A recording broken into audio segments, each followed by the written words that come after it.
What's going on, my champions? Jai T here, and you guessed it, I'm wearing the red suit today. We are at Miami. There's only 2 art festivals like this in the world. One is in Japan, and one is right here. We're gonna check out some of the dopest art from across the world.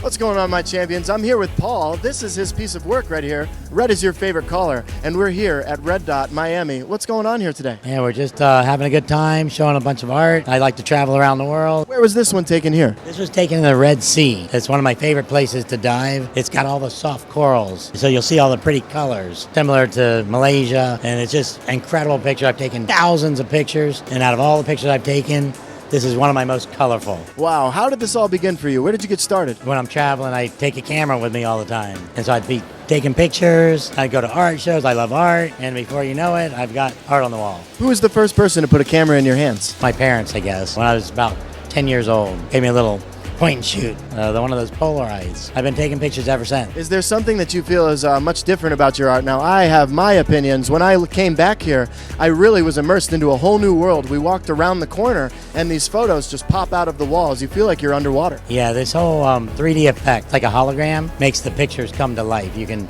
interact with the pictures. You have to see it in person to believe it, but you can dive into the canvas. Some of them go back like 15 feet, and it's really incredible. As a kid, I love those little postcards where you can see them move, and we just took it to another level. Wow, so do you think that this would be appropriate, say, for an NFT on the blockchain? It'd be perfect for an NFT. PaulGrunerArt.com here at Miami. Thank you so much for your time. You got a wonderful booth.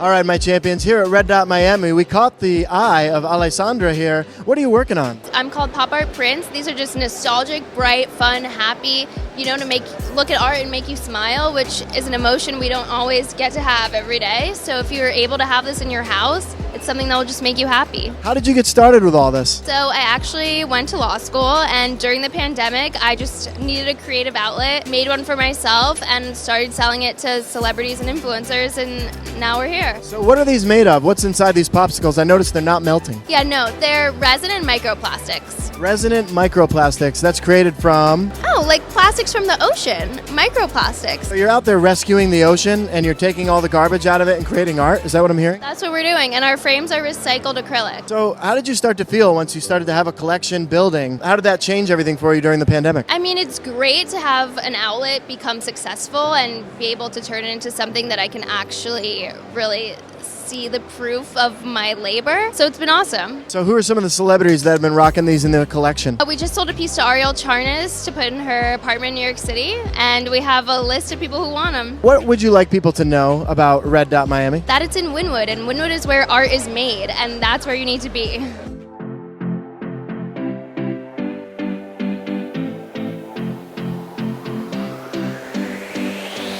My champions, as a witness to the miraculous, the artist who created the very hat that I'm wearing, it was a gift from her brother Joseph. I'm here with Angela Fabry. We're at Miami. I'm so excited to meet you. I'm wearing your hat. True, IRL, first time. So I knew that there was going to be a little bit of a sting. Now, she gave this hat as one of 30. She gave it to her brother, and when I met him in Nashville, Tennessee, he just is such a generous heart. He took it off his head and placed it on mine. How did you feel about that in the moment when you found out? It warmed my heart. My brother's so supportive. The fact that he gave away a 1 of 30 hat because he knew you would love it and enjoy it even more. He's a giver and a supporter. It warmed my heart. I really am the most grateful guy that this could have landed on the head of. So how did this all get started for you? Oh, that's a loaded question. Take me to the beginning. This is my 3rd time showing at the Spectrum Red Dot Art Fair in Miami. It's always a good time. I love meeting the people. I love selling the art, sharing my craft. Meeting people like you, it's such a great platform to bring people together and connect when you've connected on socials or in real life. It's just always such a good time. Because we know it's all about community. And it's interesting because the NFT scene is community, but it's also exclusive. It's kind of like the cosmic joke. Well, I think it's exclusive because we're so early. Nice. I noticed you were wearing the GM necklace, and to be honest, so far I've really preferred Red Dot over Basel. There's so much more fun in the air. There's a lot of people having a really great time. I love showing here because there's a lot of soul. When you walk through, you feel the energy of the people. We're approachable. It's a really fun show. So I keep showing here year after year. So if somebody were to take something away from your art, what would you want that to be? It's so rewarding when someone says it speaks to me, or I feel like a connection to it. And that varies. It's the color, it's the message, it's the subject. But my heart and soul is in my work. I've been doing this full time for almost 6 years. So when someone else feels that energy from the painting in creating it, it's the most rewarding thing ever. I like to say that the artists really dig down deep so that the fans don't have to. Some people don't know how to get down in there. And so the artist can say things without words, and then you just get the feeling. You don't even need the words. Exactly. Grateful to meet you, Angela.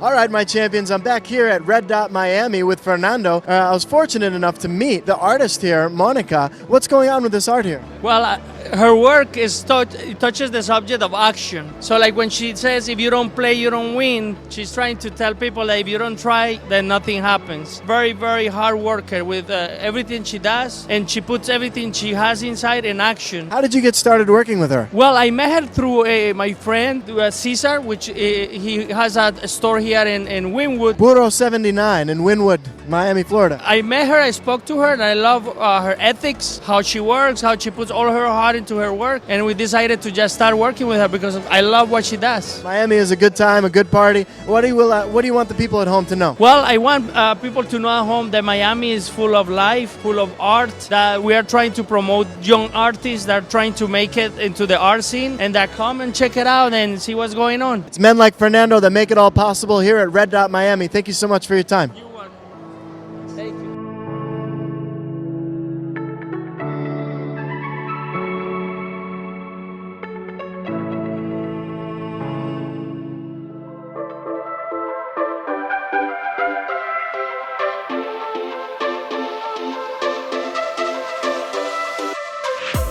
All right, my champions, I am here with Jacqueline at her booth. It's Jacqueline Gilmore here at Red Dot Miami, and you were just telling me you're from Michigan. I really found that people from Michigan tend to, not all the time, have such a bubbly, joyous attitude, and you are no exception to the rule. How did this all get started? Oh, I don't know. How did you get started in what you do? Oh my goodness. I got started here at Red Dot because I ran into an artist at his own shop here in Miami. Oh my gosh, yay! No, I've been painting since I was 14. My parents were really amazing and supporting me. I think we all are artists as little kids, and if you look at our drawings as children, they're so similar. So I really encourage you to keep giving your kids the art supplies and them the time to create, and that's really how I became an artist. Wow, so you came down here to Red Dot. What are some of your aspirations? What do you want to experience here today? You know, as an artist, I spend a lot of time in my studio creating, so it's kind of like an introverted, peaceful space, connecting with others like you and others, and why are you drawn to the flame? What makes you feel like you have a connection with the artwork? And having that conversation is so valuable and necessary for me, and it just fills me up. We've been brought to tears a few times. I get new ideas from people too, new perceptions about what the art looks like to them and why it means something to them. I love to just personally meet the people who buy the work, so it's important for me to physically be here as the artist. It's amazing, as somebody who spends so much time alone, that you end up actually building a community around that solitude.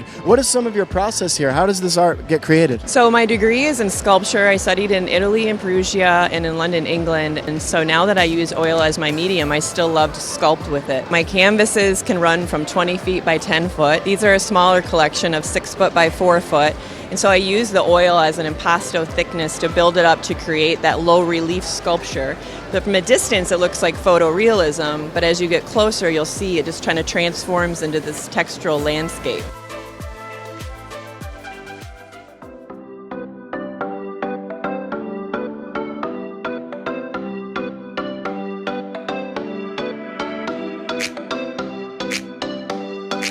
All right, my champions, I'm here with Maria at Red Dot Miami. You sure caught my eye. We kind of look like birds of a feather. We've even got some pretty awesome socks on. What is going on here? How did you get started here at Red Dot? I was born in Ukraine, and this year trying to support the Ukrainian artists and give them the chance to be more around the world and support them financially too. How did you know that you wanted to get started in this world? I'm really artistic too. I'm doing some of my art. I really like art. My first paintings, it was in the wallpaper of my parents. They wasn't happy about it. That was my first art. That is a common story. People tend to use the walls. I think that we should still do that. I don't even know why they have to be white. I agree with you. Are you guys getting involved with NFTs or blockchain at all? No. Nope. Why not? I can't value the Bitcoin with something physical, so I don't understand how it's the base price of the Bitcoin. So most NFTs are currently on the Ethereum blockchain, which also has even more than Bitcoin. There's much more Ethereum than there is Bitcoin. But the way that we find value in it is that it's a certificate of authenticity. When you sell one of these paintings, does it come with a certificate? Yeah, of course. Cool. So I think in the future that it will just be put on the blockchain for you. I hope so. Maybe we'll find some connections. All right, we changed Maria's mind right here at reddotmiami. Thank you so much, Maria. All right, my champions, I'm here with Betty from the Dong Yang booth, and this bull caught my eye because that is our industry. What's going on here? What can you tell me about the artist? The artist actually, he's from China. He was born in Tianjin, and then he immigrated to US. All the sculptures are actually done by him. So he has been in sculpture for the whole life, for the last 40 years. And this bull, he really loved it so much. It's very powerful. Just look at the details. Make this sculpture to represent the power, the strength, and sometimes they actually use the sculpture to represent his thinking, his thought. So he put a lot of thought in this artwork. It's really wonderful. The power of this bull really did grasp my attention. And then we have this floating dog. The poodle seems to be just lifting off the ground. He was attracted by the fur and also the float of the movement of the dog. He also made this airy setter. He took almost 6 months to describe all the details of this sculpture. This sculpture also won the second place in the animal category at the 16th National Portrait Society of America. Wow, that's really incredible. And so if I were to purchase one of these statues, would I get a certificate of authenticity with it? Yes, absolutely. You will get as a signature, which is actually on the certificate by the artist Dong Yang. And also you can see the signatures here on this stand as well, and also the number of the edition. This is the out of the 12. This is only 12 pieces at 12 editions worldwide.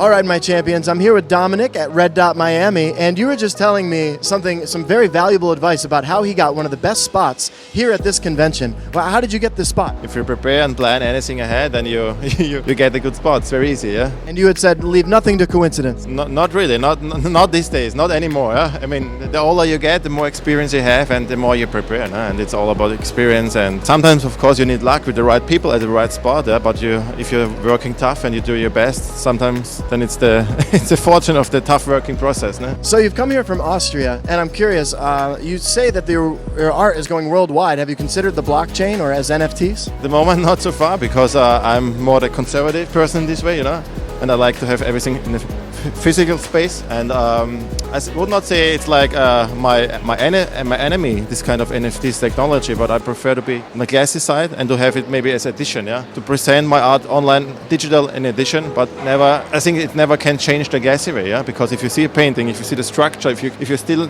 smell the fresh color, for painting, and you see it in real, it makes so much difference. Right, you heard it here from Dominic. Thank you so much for your time.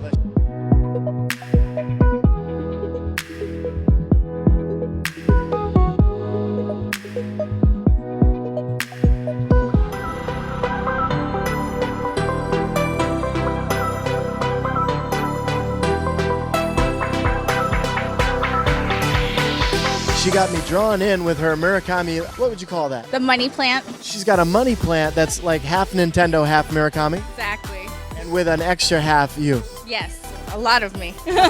So how did you get started here? I started when I was 6 years old, airbrushing, and then gradually when I was like 14, I did graffiti. My stepdad is part of Tat's crew in New York. Very dope. I love to go downtown. I was just there for NFT NYC. Are you into that kind of thing?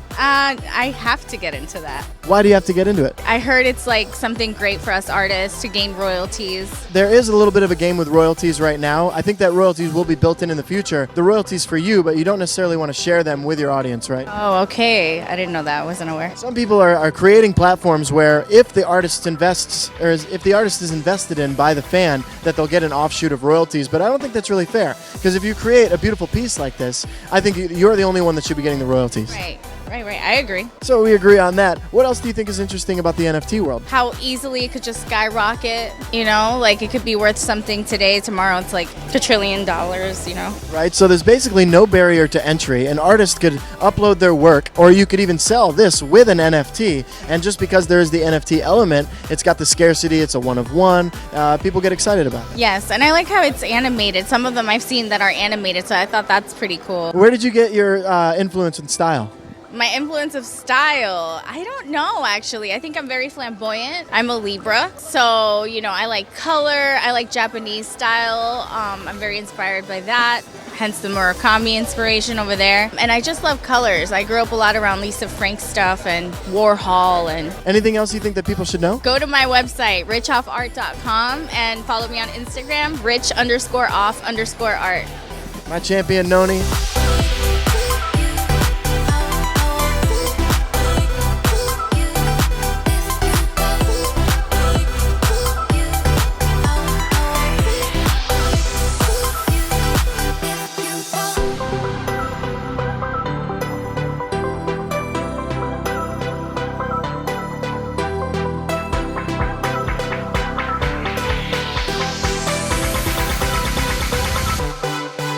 All right, my champions, I'm here at reddotmiami with the artist Eugene Bird. We're here at your booth. Wow, this piece is incredible. It has so many different layers to it. How did you get started with all this? Man, well, this one kind of came about how I was just kind of talking about how the image we project on the outside versus how we feel on the inside, and how we all have layers and sometimes mask that. So I wanted to see how I can represent that visually. So I did it with glass, and the piece is 3 layers. So it's basically saying, you know, sometimes how we feel on this side versus the outside and the image we project to the world. That's beautiful. One of my mentors, Javon Langford, he says that vulnerability pays the bills. The more you put yourself out there, the more authentic it is, and the more that people really feel. And if you can really get an emotional connection with the viewer, then you kind of already won, you know. So that's what I really try to do.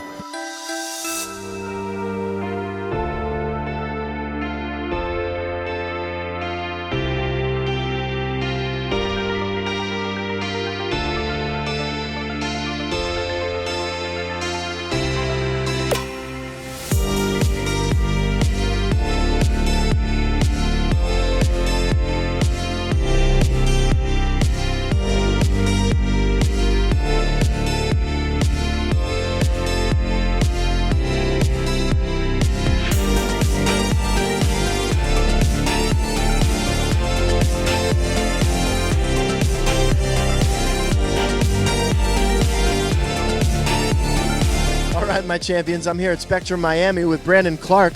Angela suggested that we come over and see you. Really love your art, love the colors. What's going on here? How'd you get started? I started painting 2 years ago, and with that, I didn't understand how personal art could get. Art started asking me some questions I wasn't ready for. It was starting to tell me you're not being authentic. It was starting to tell me you're not being real, and I didn't understood what that meant. At that time, I was going through a lot of personal healing and understanding who I was, right?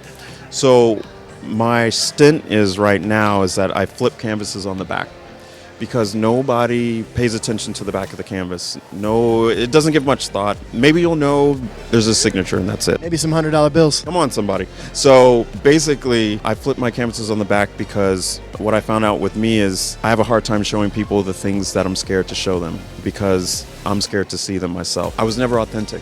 I didn't know how to be. But when I saw myself and was okay with myself, that's when I became real, and that's when I started having a style. So my work is trying to get people to honor their brokenness, honor the things that they're scared to show people, but it is you. So if you can be real, you can be authentic. If you could be authentic, you can do things that you always wanted to do.